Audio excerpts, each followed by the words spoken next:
Taste the Daily. AIADMK ஆட்சியில் புயலால் இறந்த மீனவர்களின் குடும்பங்களுக்கு 20 லட்சம் ரூபாய் நிவாரணமாக வழங்கினோம் எனவும், மீண்டும் அதிமுக ஆட்சி அமைந்தவுடன் மீன்பிடி தடைக்காலத்தில் வழங்கப்படும் நிதியை உயர்த்தி வழங்குவோம் என்றும் அதிமுக பொதுச் செயலாளர் எடப்பாடி கே பழனிசாமி தெரிவித்துள்ளார். ராமநாதபுரம் மாவட்டம் அரண்மனை பகுதியில் மக்களை காப்போம் தமிழகத்தை மீட்போம் எழுச்சி பயணத்தில் பேசிய அவர் இதனை தெரிவித்தார். இந்த பகுதி மீனவ மக்கள் நிறைந்த பகுதி. அனைத்து இந்திய அண்ணா திராவிட முன்னேற்ற கழக ஆட்சி இருக்கின்ற பொழுதுதான் மீனவருடைய கோரிக்கை ஏற்று அந்த விசைப்படையில் இருக்கின்ற மீனவர்களுக்கு மானிய விலையில டீசல் கொடுத்தோம். அதே போல இன்னைக்கு மீன்பிடி தடைகாலம், அப்பொழுது வருமானம் கிடையாது. அதை 2000 5000 உயர்த்தது அண்ணா திமுக ஆட்சியில. மீண்டும் அண்ணா திமுக ஆட்சி வந்தவுடன் இந்த மீன்பிடி தடைகாலத்தில் கொடுக்கப்படுகின்ற நிதியை உயர்த்தி வழங்கப்படும்.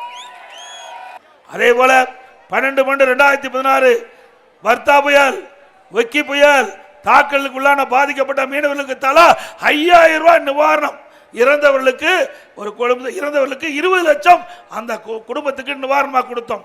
ஒக்கி புயலால் முழுவதும் சேதமடைந்த எஃப்ஆர்பி படகுகள் மற்றும் வலைகளுக்கு நிவாரணம் 85,000 1 லட்சமாக உயர்த்தப்பட்டது. அதேபோல் கஜா புயல் போது சகதியில் சிக்கிய மீன்பிடி படகுகளை புனரமைக்க ரூபாய் 32 கோடி நிவாரணமாக வழங்கப்பட்டது. இலங்கை அரசால் விடுவிக்கப்பட்ட 167 தமிழக மீனவர்களின் படகுகளில் 36 மீன் விசை படகுகள் மீட்கப்பட்டு தமிழகம் கொண்டு வரப்பட்டது. தலா 5 லட்சம் ரூபாய் அதற்கு நிவாரணம் வழங்கப்பட்டது. ஒவ்வொரு கடலோர மாவட்டத்திலும் தூண்டில் வளைவு, சிறிய மீன்பிடி துறைமுகம், தாங்கு தளங்கள் அமைக்கப்பட்டன. தமிழகத்தைச் சேர்ந்த 806 மீனவர்கள் இலங்கை சிறையிலிருந்து, 96 மீனவர்கள் ஈரான் சிறையிலிருந்தும், 11 மீனவர்கள் அபுதாபி சிறையிலிருந்தும், 10 மீனவர்கள் ஓமன் சிறையிலிருந்தும், சுமார் 28 மீனவர்கள் கத்தார் சிறையிலிருந்தும் விடுவிக்கப்பட்டு தமிழகத்துக்கு அழைத்து வரப்பட்ட அரசாங்கம் அண்ணா திமுக அரசாங்கம். மத்திய அரசின் நீல புரட்சி திட்டத்தின் கீழ் மீனவர்களுக்கு ரூபாய் 85 கோடியில் 5000 வீடுகள் கட்டி வழங்கப்பட்டுள்ளது.